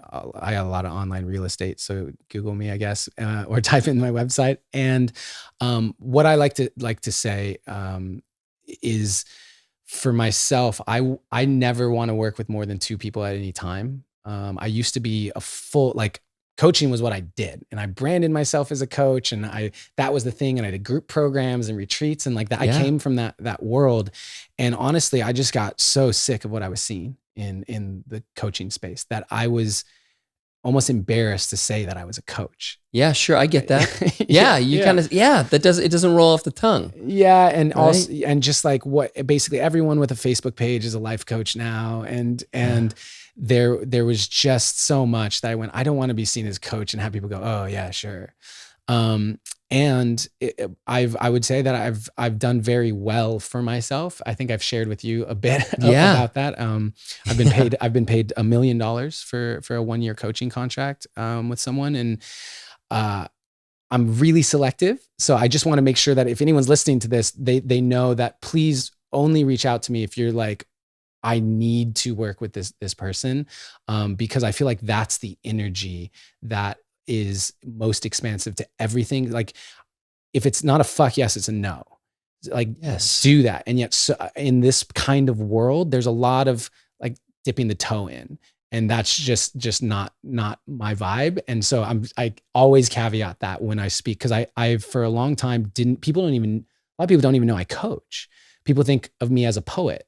They think of me as a filmmaker, an artist, or making music. And I do all of those things. I have a podcast, the Deep Dive, but they don't necessarily think of me as a coach. And yet that's been my primary source of income since 2013. Ah, okay. Yeah. It's been my primary thing that I've done. So with the poetry that's, on your website and obviously on YouTube, are you doing all the kind of video editing and producing of that, or do you have someone else doing that? I have a whole team of people. I just didn't know with me. the filmmaking if that was something that you took on as well, or you outsourced that. Yeah. So I basically, in my time as an actor in LA, it was just sitting around waiting for that phone to ring and waiting for someone to give me an opportunity and waiting for someone to see my talent. And eventually my partner and I just decided, let's take this into our own hands. And so we started making our own content. And that meant learning how to write, direct, produce, edit, all of those things. And so I can do all of them, but I don't anymore. Sure. It's not a great use of your time, I would probably argue. Right? Probably other things you'd rather do. Yeah. But I do think it's important to have an understanding of it, because if you don't have a baseline understanding of something, you can't even know if it's good or not. Like, you don't know how to hire someone and spot what's good or not. You don't know how to communicate with that person, what you're really saying, and speak in their language. So I think for anyone, even just entrepreneurship as a leader, having a baseline level of understanding of all the parts is very valuable, just even in improving the ability to communicate. And so, yeah, I coach people one-on-one. One of my favorite things to do, actually, Cal, which I've started doing this year for the first time, is 3 and 5 day immersions, where I take people into, I basically like, we're going to live together for like 5 days. And you're going to just come into this flow with me. And there's stuff that based on so you'd what come and stay with me in my house, and we're like, for 5 days, and for some of those days would involve like, if I'm going to go to someone's house, there'll be some days there, but there's also days that need to be away out of the environment. Gotcha. It's super important. Okay. But the reason being, and this is actually what I want to get across around coaching in general, is that I've completely shifted. I used to be the dude that was like, let's see what's the trauma, the wounding, let's figure it out. I have background, NLP, somatics, and different things. Like, let's find what might be limiting you, and sure, and let's like dive into that. Yeah. That's fucking exhausting. I was gonna say, I know people who do that. It's like 4 calls a day with all these clients. I'm like, dude, I have like one guy that I'm coaching. I talk to him every 2 weeks, and it's like a lot of energy for me. Mm-hmm. So anyway, sorry. Yeah. No, you 100%. And not just exhausting for me. I mean, just in general, as a path of evolution, to constantly be searching for the next shadow wound or whatever is exhausting and not sustainable. And I personally am a devotee to creativity. I believe that creativity is actually the path of our soul's evolution that is more sustainable, more fun, and actually more effective. And how I'll describe that is, as an entrepreneur, the moment you say, I'm going to launch this new business, all of your shit will come up that tells you you're not good enough, you're not smart enough, you don't have enough credentials, that no one's going to like it. Like, all of that stuff will come up. The moment you say, I want to start like playing the guitar, those memories of when your dad said, you just don't have the musical talent, is coming up in your head. All of the times that you wanted to sing and someone laughed because you sounded terrible, like, all of that stuff will come up. So you don't have to go searching for it. Just being in the space of creating is actually going to bring to the surface all of the fears, doubts, limiting beliefs, and insecurities that have prevented you from doing it in the first place. But the difference is that in that expression, there's 2 things that happen that are different than going and searching for the shit over here. One is that the actual creation process itself requires an inherent level of self-love by saying, I'm worthy of creating and expressing. My idea has value, not just looking at the wound. My idea has value. And that that very initial act of self-love is the seed that allows that work to even start. So that's the first piece. And the second piece is that when you're done, because you will resolve it, no matter which path you take, if you set your intention to resolve this like fear or this doubt, it will resolve. The difference is on the end of the creativity, you now have something. You've created something. You have something tangible, and there's a payoff that is 100x anything over here where you would work through it and then say, well, what am I going to do now? Now that I've gone through that. And so this path of creativity, I believe that your creative energy is the purest expression of your soul. I believe it is the thing, it is the unique frequency of Cal. That is you. Because if I said to you, yo, let's write a poem about love, let's make it only 4 lines, they would be 4 completely different lines. If I had a group of 500 people and I said, let's draw a photo of an elephant, it'd be 500 different drawings. And the same would be true about how you would do an app or how you would prepare a meal or whatever. Like, your creative energy is your unique soul signature. It's the fingerprint of your soul. And so therefore we know about things like cymatics and sound healing and the impact of frequencies on actual matter. There's nothing more healing than your unique frequency of your soul moving through your body, being welcomed into your system, being expressed out into the world. There's nothing more healing than that. And so by being in that process of creativity and allowing that in, you are healing at a deeper level than ever before. You are still facing off with your shit. There's no avoidance. And you're actually creating from the edge of your consciousness, because that's where creativity actually exists. I could talk about this all day, bro, but like, it's the edges of your consciousness. And therefore you are creating at your leading edge. Always, always, always. And through that process, you're expanding that leading edge, which means that what you create in the world, whether that's a business, whether that's an app, whether that's a painting, is holding the highest level of your consciousness out on the planet as a nodal point, which, if you're doing this kind of work, means that it is actually helping in the very 3D to elevate the consciousness of this planet. So that, let alone the permission slip you're giving to other people who see you do it and go, fuck, like, if he can do it, I want to do it. There's so much benefit to it. And so now I coach through that lens. And so when I do immersions, for example, one of the things that I do in basically every immersion is there will be a spoken word poetry piece, because that's this thing that will be worked on throughout those 3 days or 5 days or 7 days or whatever it is. There will be an opportunity to express creatively in a variety of different ways, depending on what that person's working on. Because like, for example, I did one with a friend of mine, Gerard Adams, really successful entrepreneur, thought leader, incredible human being. And he brought me down to Mexico to facilitate this immersion for him. And he walked in on the first day, and I was just like, what's going on, bro? He said, I just got into it with my girl, man, and just the whole thing. And he's like, hold on. And I grab a speaker, put on some beats. And I'm like, freestyle about it. He goes, what? I was like, freestyle about it. He's like, I don't know. I can't. You know what I mean? He's super triggered, whatever. But just having him now get out of his mind and just start to express in that way, as an example of one of the things that we did over 3 days, changed how the whole thing moves through the system. In that's just so different than what other people are doing in the space. And I think it's just so fucking fun. It's so fun. And so anyway, that's one of my favorite things of how I coach people now, is in these deep dive immersions, using creativity as the pathway to illuminate what areas are actually wanting to be worked on. Oh, that's beautiful. And I love the idea that the old way is to kind of go down and kind of figure out the shadows and work on that one, and then work on this wound. And you kind of go through there. It's like whack-a-mole, right? There's always more, and it's exhausting. Where what you're saying is, when we get into this space, we get out to those edges where, like, we're allowing ourselves to be in complete alignment, feel joy, and these triggers, when they want to come up, we're actually, we have this ability to be expansive and to hold it and to see it from a different lens. It's almost like we create space for those triggers to be, rather than be so tight and I guess constricting is the word that comes to mind, but just the ability.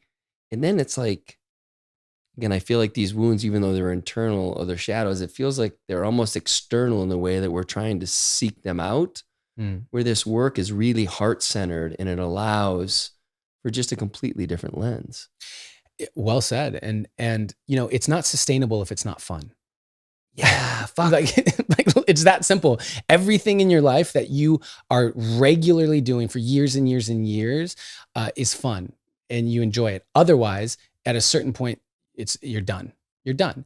And so why so many people are afraid of personal development? There's a lot of people afraid of walking down this path of self-inquiry and developing self-awareness because there's a lot of pain. There's a lot of hurt. There's a lot of that stuff that comes up. And yet the sacred doesn't always have to be serious.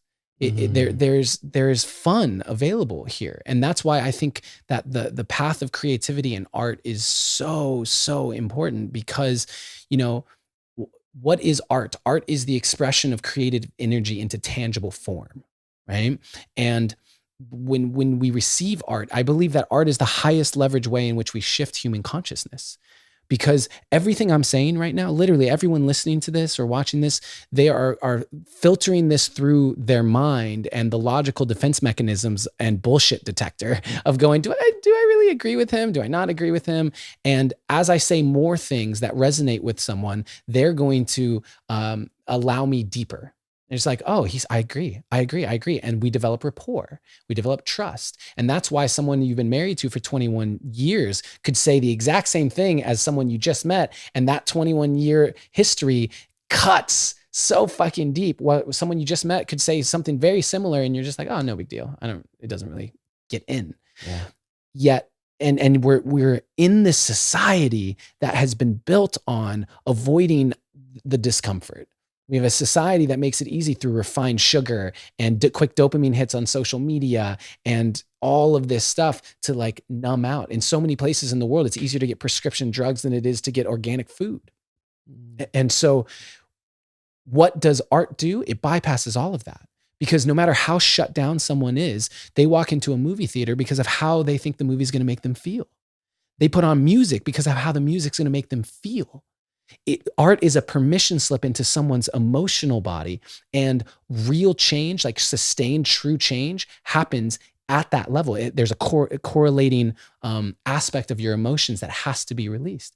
Every bit of expansion that you experience is going to be accompanied by an emotional release. And that can be sadness and grief that you've been carrying for years, or it could be an experience of oneness and love at a depth that you've never experienced before. But there is an emotional component. And so if we can use art and instill it with this depth of consciousness, we go immediately into the thing that actually shifts a human being, and we can do it at scale, at mass. And so I'm occasionally brought in to work with companies and look at what they're doing and how to make a bigger impact or messaging or whatever. And I will always ask, what's the role of art in what you're doing? My first question, always, because I truly believe if you're not looking at it through that lens, we're missing the opportunity to really create impact. And so it's something that my life is devoted to creativity because I see it as being truly a way of enrolling people on this path of personal development and self-inquiry that isn't always, it doesn't have to be so scary and so stale and so boring. That it can be it's so much fun, man. Yeah. And I feel like that tapping into that joy for me, I'd say over the last 6-8 months in really understanding the role that it can play in my life. And the more I allow it in and the more I have the fuck yeses and the nos, and I pay attention to that. And that's what was happening, frankly, last week when I had this sense of overwhelm, is all these things that were maybes and I just wasn't clear on. I was feeling suffocated by them. And it wasn't until I had the awareness like, oh, I just stopped orienting towards joy. And the things that brought me joy 3-4 months ago, they're not bringing me joy right now. So let's move those off the plate, and then move into this space of joy, and let that again be the North Star. How many different projects are you involved in right now? Well, so I've got the podcast.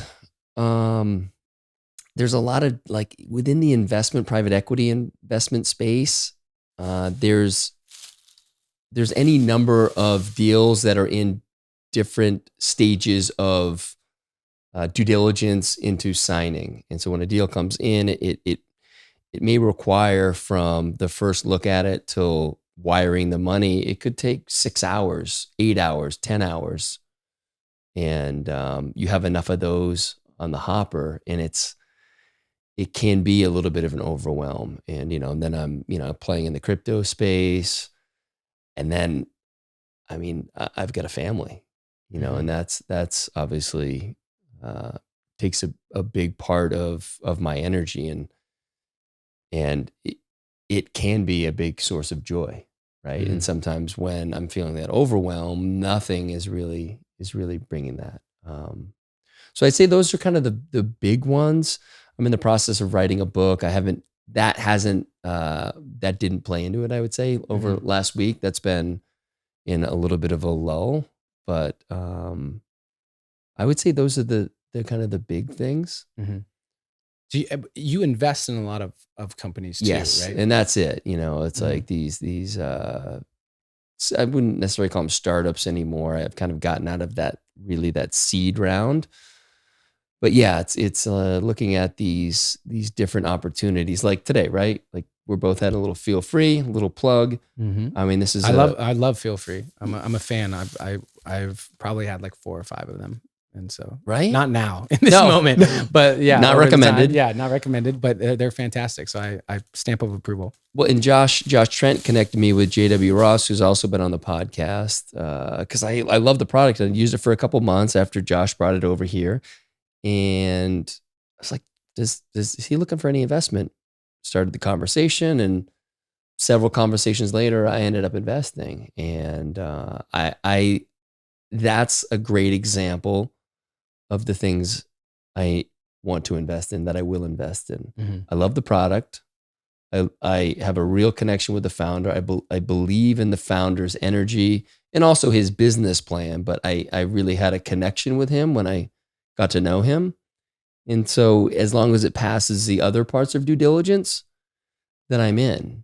Gel blasters. Are you familiar with gel blasters? I was talking to Colin when we worked out here. But he was telling me about it. Yeah. So that was as a perfect example. That brings joy. This is actually joy in a bottle, as it turns out, or presence. I feel like it's presence in a bottle, which is really kind of hones you into the moment. But what were you going to say? Well, I was curious. The reason I was asking that is because I think I would love to know, even personally, like at this stage, you've won life in a lot of ways that I think people prioritize. They say, okay, I want to be successful in business, get to a financially secure place, have a family, these sorts of things.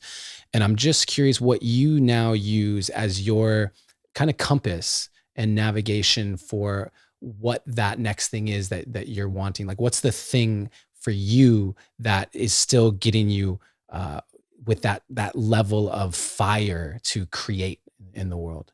Great question. And it's simple. Is this fun? Is this going to create joy in my life? Yes. Okay, then I will follow that. Not for an expected or a hopeful outcome. The outcome has nothing to do with it. Mm-hmm. Is this creative space that I'm in, and it's generally a creative space, whatever I'm working on with my partner Ty, like are we having fun? Does this have energy around it? Mm-hmm.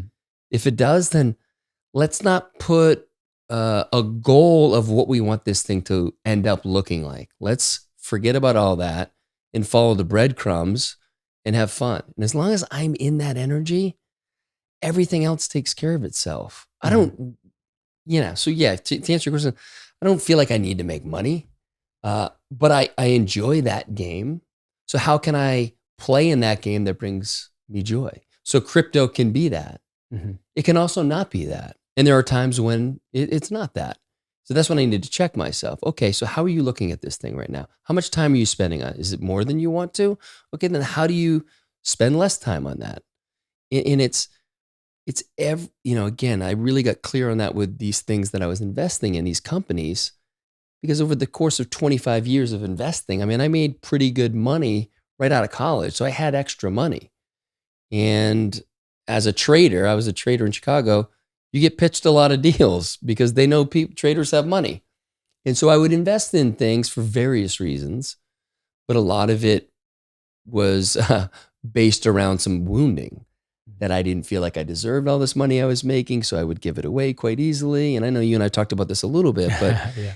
it's as it really took until this past fall when I started to heal those wounds and recognize the wounds and understand that when I have this idea that I don't want to miss out on this thing that might blow up, it might be the next fill in the blank.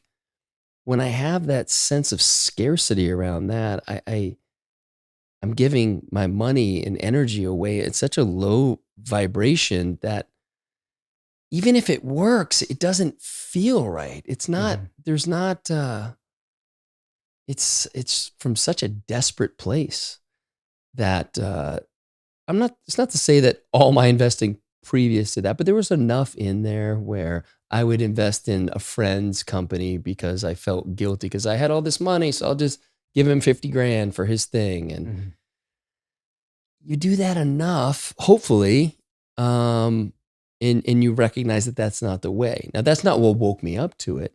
Now, woke me up to it was, with the help of my partner, Ty, who could kind of recognize, he's like, look, you don't need to come in with this rescuer energy for your friend. It's not helping him. It's creating resentment for you. So so he really was an amazing resource for me to hold space for me to work through all that stuff. And then on the other side of that was like, oh, this is where this started. So let's work with that wound and understand that I do deserve everything I have.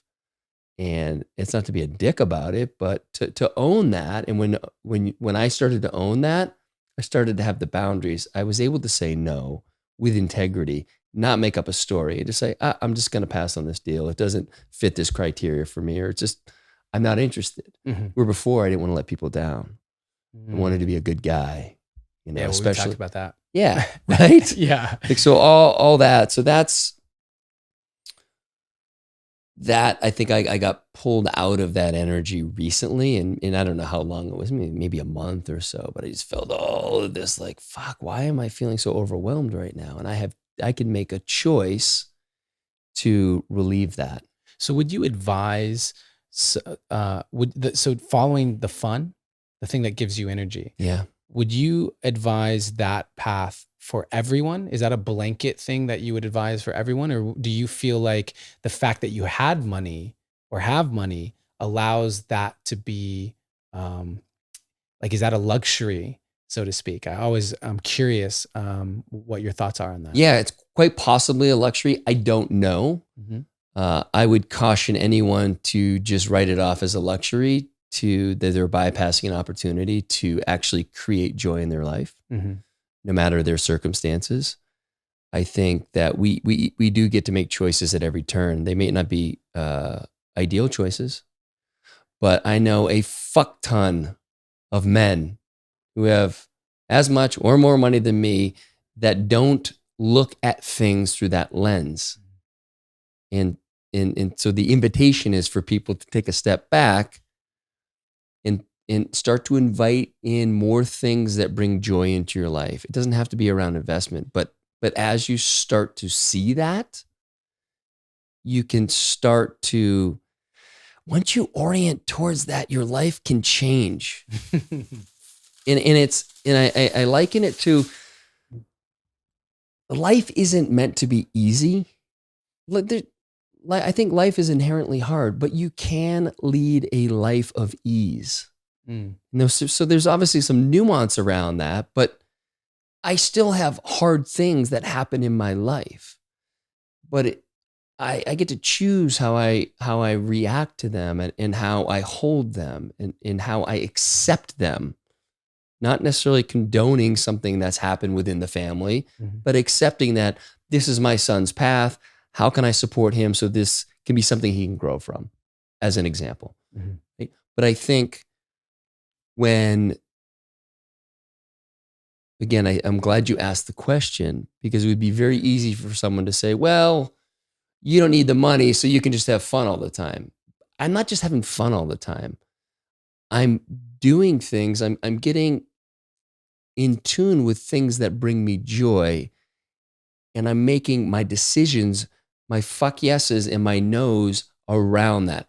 I don't want to go out to the dinner with so-and-so, with this group of people or this couple, because I don't really care for them. I'm not going there out of obligation anymore. Like, hey, I don't want to go. Mm-hmm. They don't bring me joy. And the more you start to the more discerning you can become around that, all of a sudden, one day you wake up and you're surrounded by the most amazing humans on earth, and that's how I feel right now. Mm-hmm. It's amazing.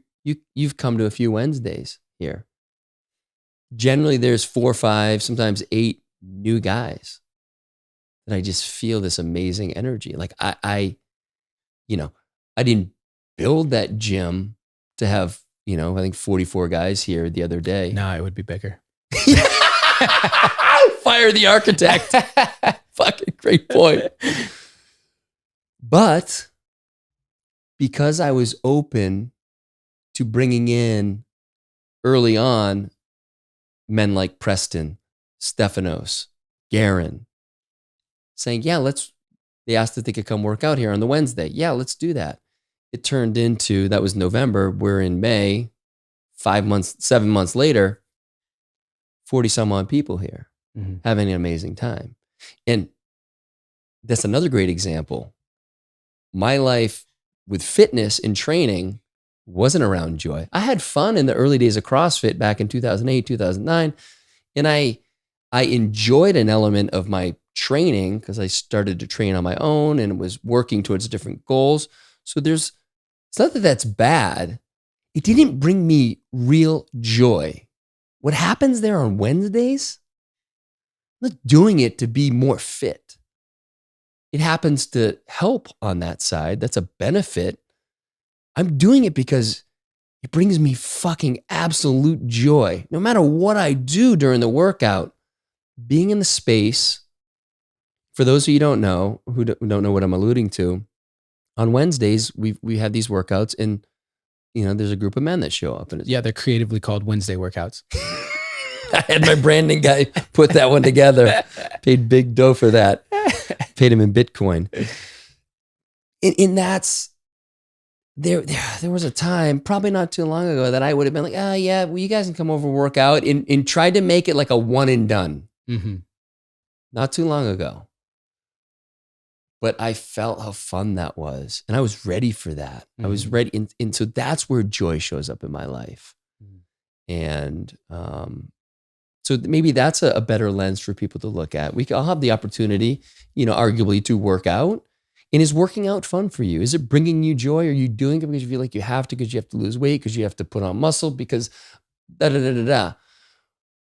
Well, if those are some of your goals, what if you actually anchored into joy and see if those things just happen to be benefits of it? Because then it doesn't become a drag. As you were talking earlier, I don't mean to shift on this too much, but if I could be frank, the calls we have, and you're talking about the work you do now with these immersions, the calls we have with our relationship facilitator, I don't look forward to them in the sense that it's just like, like we're gonna have to go deep, and I'm not afraid to do the work, but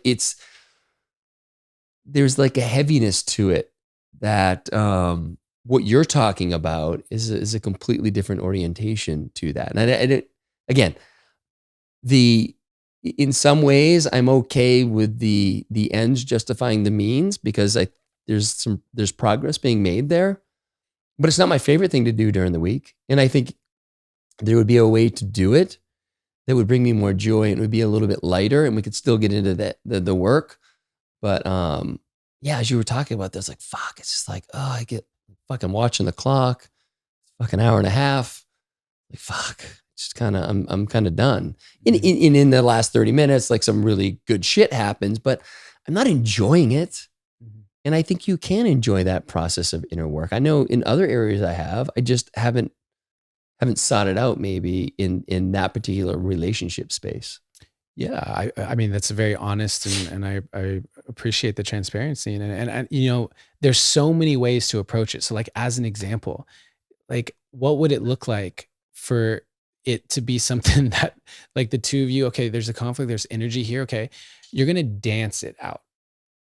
Do you know what I mean? Like you're just gonna dance it out. Like the ability to like wordlessly express through movement, just like ways of doing things that break the norm of the patterns of behavior that are in there anyway. Because what's happening is that we get into these spaces where we're trying to just consciously override the behavior patterns. Yes. And it's Yes. it's they're stored in the body. And so what actually is incredibly effective is to change the neurology. That's why breath work or plant medicine, all that's happening there is you're actually changing the like way in which your brain has been processing a familiar situation, right? You're opening up the bandwidth of, and that's essentially what creativity is. Like when we break down creativity, what we're talking about is we're pattern recognition machines, right? That's what we're doing, is just recognizing patterns. So what's happening when we're being creative is our brain is actually putting together a pattern in a new way that it never has before. And the way that this works is it's like, you know, in those movies where they're hacking into a bank and it's like running all these passwords or something, and it's for some reason there's always a status bar, like it knows exactly how long it's going to take, and Tom Cruise is over here like it's like 3 seconds. And so like during that, there's an algorithm that's running that just needs the time to find the pattern, right? And so with creativity, whether that's a creative idea for your business, whether that's a poem that I'm writing, or whether that's how to resolve something in your relationship, it's creativity because there's a pattern that's available that hasn't been put together yet. But the problem is with most people, they don't understand how much space creativity actually requires. And so it's like running this algorithm hacking program while running 80 other tabs on the computer. And so the amount of RAM and bandwidth that's allotted to actually run that program is so minuscule that it takes fucking forever. And so allowing the space and potentially changing the breaking the ways in which it's been viewed allows for that program to have more bandwidth allotted to it and then put it together in different ways. And that's what's happening with creativity itself and the process. And I think that what you spoke to is so beautiful when you spoke to fun and responding to my question, because for me, I use slightly different languaging, but what I feel is that we don't actually expand ourselves. When we're on this process of expansion, I can tell you're like me, we're addicted to expanding. We're addicted to our growth. It's so cool to find something that I didn't used to see it like that. And now I have this, I love that. I love to expand. I believe it's why we're here. And we don't expand ourselves. Love expands us. We love inherently is expansive. That's why when you feel love, it's expansive. Love is the fabric of everything. We are expanding. And so what happens is every time you have some expansion of any kind, it's because you allowed love into a space at a deeper level than you ever had before. And so once love gets in there, boom, it does what love does, and it expands. And so that can look like, for example, even something as simple as, say you have your expansion through a complete breakdown and screaming and crying. And on the other side of that, you feel cathartically expanded. Well, what's happened is you've loved yourself enough to give yourself permission to feel it. You said, what you're feeling deserves to be felt. It's okay. Go. And you've loved yourself enough to do that, because the other version is like, don't cry. Don't cry like a little girl. And so I allowed love in there, and I allowed more love in when I said, I want to learn to sing. I allowed more love in that said I could. And by allowing more love in, love is going to expand. And so therefore, expansion of us energetically is what calls in more of anything. We don't, if you don't expand, then what happens is you have to replace.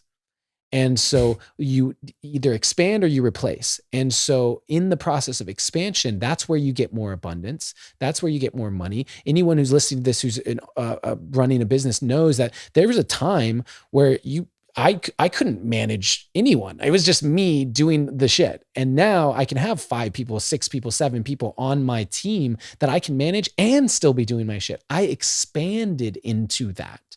And so in that process of expansion, we call in the abundance that we're seeking.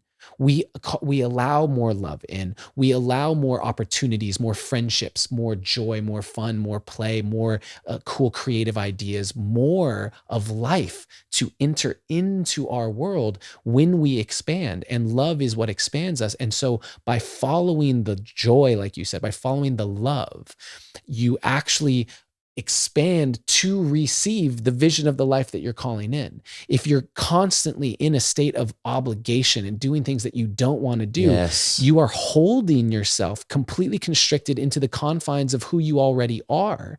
And as a result of that, the things that you say you want in your life have no space to enter. So you are either going to need to completely quit your job to free up the space for something else to come in, or leave your relationship for something else to come in, or you get to find places to pour more love and joy into your life and trust that by doing that, you are actually creating the space for something new to enter. I think this is a perfect segue, because you're such a poet with your words, to get into some of your poetry. What do you say? I'm down. I'm gonna play a clip here. It's been a while since I've done the mixer into the, I don't know if you call this a mixer, but actually from the. I've never actually had this done live like this before. I'm so excited. It's I'm gonna play a clip of this, and then we'll chat about it. And the full version will be, if you're watching on YouTube, you will see the full version. But we'll have links to whatever we share here, and obviously to Adam's website. But this is called "You Are the One." You are who you've been looking for. You are who you've been looking for. So stop looking for more unless you're looking in a mirror, because it's about time for you to see clearly that you are who you've been looking for. And that empty feeling you got, that hole in your chest, you only got that feeling because you think you're not blessed with everything you need. You see, we live in a consumerist society, which means they need you to buy stuff. And the easiest way to sell it is to tell you you're not enough. Buy this car, you'll get girls. Buy this bra, you'll get guys. And we're seeing it so much that we start believing these lies. But the truth is, the makeup they're selling to make you feel prettier is the same makeup you buy to stop feeling shittier about this lie they keep telling you that you are not enough.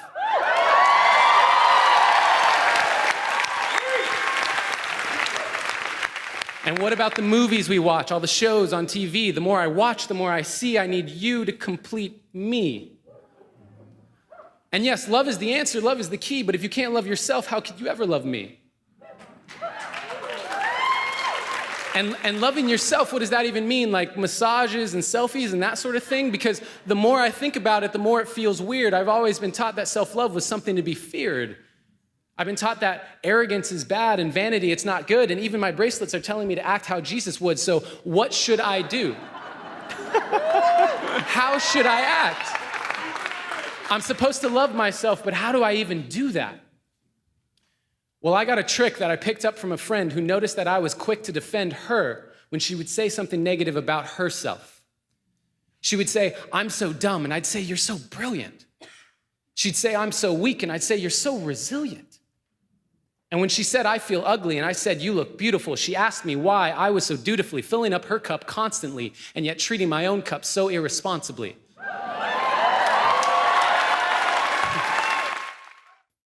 Ooh, hard to find a spot to close that one down, but I fear if we listen to the whole thing, well, there's no fear.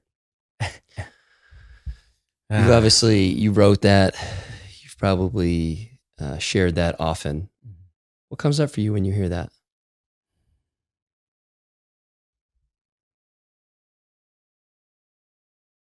Wow, that's surprising emotion that just came up right there.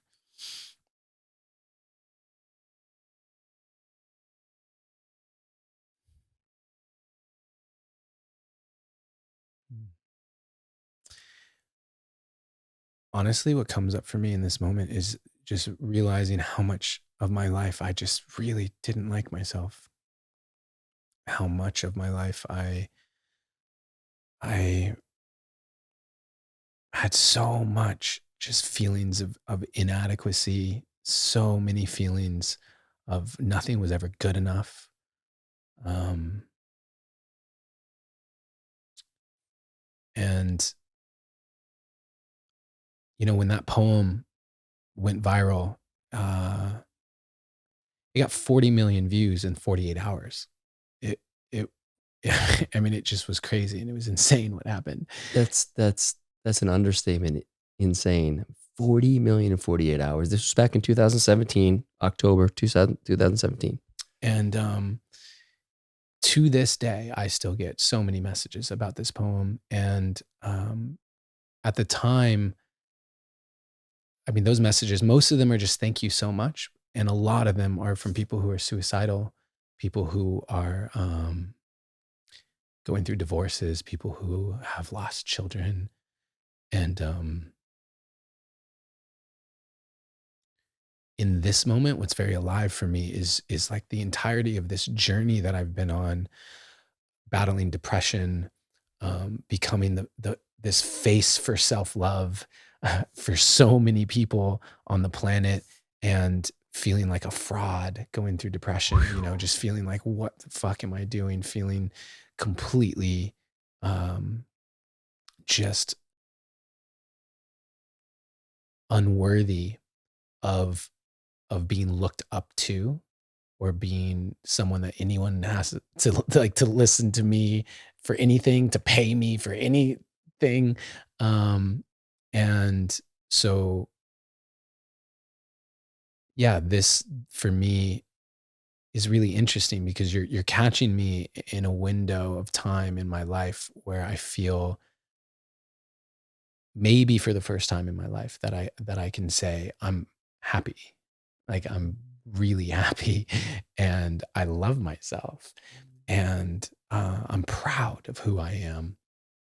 And uh, hearing that poem just brought me like that, that moment where you get all of the flashes all at once. They just like drop in, of just this journey that's been so intense. It's been intense. And I share the way that I do, because I want people to know that the other side, where I'm sitting here saying I'm really happy, was not an accident. It was not luck, and it is not unique to me. It is 100% the result of continuous effort and a commitment to myself and loving myself and learning how to do that. And that's not something, when people think about self love, it's like, oh, it's like a light switch. It's either you have self love or you don't have self love. It's on or off, right? I love myself or I don't. Yeah, right. No, no, no. Self love is the byproduct of your relationship to yourself. And when you can see it through that lens, similar to shaving time off the mile, then you recognize, like, just like any other relationship, you can deepen your relationship with yourself and deepen the love you have for yourself. And that will, one of the aspects of deep relationships is the time that goes into them, the time that's put into them. And there's a huge difference between being by yourself and being alone. And for so long, I didn't have a relationship with myself, or I didn't at least have one that was healthy and where I felt like excited to be with myself. And so when I was by myself, I felt alone. And I think so many people on this planet feel alone right now. So many people on this planet, when one of the things that's not talked about enough when it comes to this pandemic is how many people are struggling so deeply with mental health. The rate of suicide that has just skyrocketed, the amount of women who are with an abusive husband trapped in a house, the amount of children who are with their sexual abusers stuck in a house, can't even get to school to be away from that. And like, what is the long-term impact on mental health that is going to need to be dealt with as a result of this. And I just want people to understand that the foundation of all of this is developing a relationship with yourself, so that when you're by yourself, you don't feel alone. And it's taken me my whole life to get here. And I'm so passionate about it because if it's possible for me, it's possible for anyone. 100%. You can learn to love yourself. You can learn how to be happy. You can figure that out. And the resources are available. I'm so grateful for you making this podcast. You can do anything, bro. Like you can do anything with your time. And I know some of the people you've had on this podcast, and it's just like you choosing to do this is not something you have to do. It is something you are offering as a gift to this planet. And yes, it's rewarding for you to do it. That's the self-love aspect, but it is a gift. And I think there are so many avenues in which people can go and learn this process. And the most important thing is to let them know that it is something you have to learn. We really, our society isn't teaching us how to do it. In fact, it's teaching us the opposite. And so if you're listening to this and you do not feel like you really love yourself, or you feel like the relationship with yourself is not at the level that you want it to be, if you are looking at your life and you feel unhappy, unfulfilled, that is all something that you can shift through intention, through consistency, through the awareness that is brought to you by listening to people like Cal, and just integrating that into your life. Thanks for that beautiful share and the vulnerability and you know, the recognition that yes, absolutely, this podcast is in some ways my gift to invite others to find another way to question it all. But first and foremost, I mean, just think about everything I've gotten out of this podcast. You know, it's a bit of a therapy session for me in a way, and just to play in this space with someone who knows how to hold it and to take me deeper and to ask me the questions that we would get to in the sauna, but we wouldn't have been in the sauna today. But because we had this podcast scheduled, we got to sit down and have this, you know, for me, just a beautiful conversation. So thank you. Mm-hmm. And it's not, maybe it's not surprising that at least when this was aired on YouTube and it says October 25th, 2017, that may have been the very night that I had my first psilocybin journey. Wow, so how about that? Yeah, it was the Friday late in October in 2017. Wow. So there's that. I'd love to offer you personally a gift. I have a poem that's so relevant to just when you were sharing so much vulnerability around, you know, not feeling enough. And I know as we're wrapping up here, I would just love to offer it to you personally as a gift. Yeah. Full reception. This poem is called Us. Let's take a nice inhale with me. Exhale.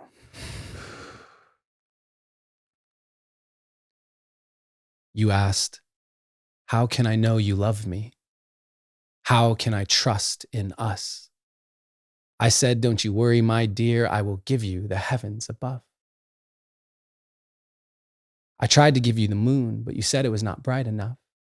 So I tried to give you the sun, but you said it was too hot to touch. So I searched and searched for something that would keep you warm at night, that would help you find your way, that could be your guiding light. The stars too small, so I tried to collect them all. I moved mountains to ease your path. Put a ring of Saturn on each of your fingers, which was no easy task. Picked out every piece of salt so the whole ocean could be your bath. Spent all day sweeping clouds away so it wouldn't rain unless you asked. Caught lightning in a bottle. Learned how to speak into the wind, hoping each time I said I love you, you might finally breathe it in. But no matter what I did, something never was quite right. The fire kept on burning out, and with it went the light. So tired, worn, and weary, I finally gave up. Came to you, asked for a clue. Why was none of it enough? You smiled sadly at me then, kissed my cheek, a gentle touch. Said, my dear, I can see you've tried so hard. You have given me so much. But you never needed to do those things. I never asked for any of them. It was you who pulled down Saturn's rings and cleaned out all the oceans. All I wanted was some warmth, to know I'm safe when times get hard, a light to help me find my way back home when things get dark. And so while the moon was too dim and the sun too hot, you've had the answer from the start. Deep within what can't be bought, what I wanted was your heart. And on that day, I learned a lesson that I hope I can pass to you. So the next time you're asked that question, how do I know our love is true? You'll know that the answer is in all the little things you do. It's the way you listen to her breathe when she falls asleep at night. The way you never make her wrong even when she isn't right. It's how you never shy away from her eyes when they're full of rage. She feels safe to scream until she cries because you're there to wipe her tears away. It's the way you rest your hand so gently around her hips so other women can clearly see he's proud that she is his. There's a warmth in feeling claimed. She knows you won't give up without a fight. That's how she knows she can trust your love. That's how your heart becomes her light. Love you, Cal.